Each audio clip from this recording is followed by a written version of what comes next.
Hi, எல்லாத்துக்கும் வணக்கங்க. இன்றைக்கி நம்ம பார்க்க போகிறது சுவையான தக்காளி சட்னி. இது உங்கள் ஸ்ரீநிதி தினேஷ் யூடியூப் சேனல். வாங்க பார்க்கலாம். ஸோ அதுக்கு தேவையான பொருட்கள் 4 தக்காளி, ஒரு கைப்பிடி அளவு சின்ன வெங்காயம், வரமிளகாய், இஞ்சி, பூண்டு, ஒரு கைப்பிடி அளவு கொத்தமல்லி தழை, அப்புறம் தேங்காய்.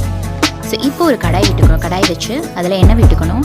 ஸோ எண்ணெய் நல்லா சூடேறினதுக்கப்புறம் அதில் நம்ம எடுத்து வச்சுருக்க சின்ன வெங்காயம் ஒரு கைப்பிடி அளவு போட்டுக்கணும்.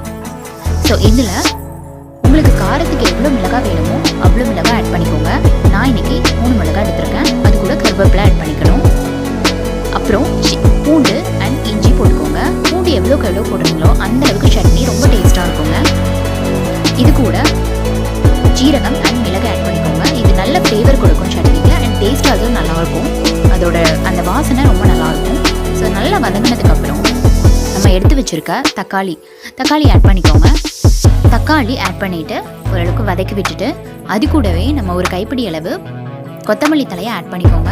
ஸோ கொத்தமல்லி தலை கொஞ்சம் புதுசாக இருக்கும், ஆட் பண்ணி பாருங்கள், ரொம்ப டேஸ்ட்டு நல்லாயிருக்கும். இது கூட நம்ம வச்சுருக்க தேங்காய் இருக்குது இல்லைங்களா, அது போட்டுக்கணும். தேவையான அளவு உப்பு போட்டுக்கோங்க. தக்காளி நல்லா வதங்கிடும், சீக்கிரமாகவே வதங்கிடும் உப்பு போட்டால். ஸோ அது கூட தேங்காய் ஆட் பண்ணிவிட்டு ஆற வச்சு சட்னியை வதக்கிடணும். அவ்வளோதான், நம்ம சுவையான தக்காளி chutney ready. So thank you all.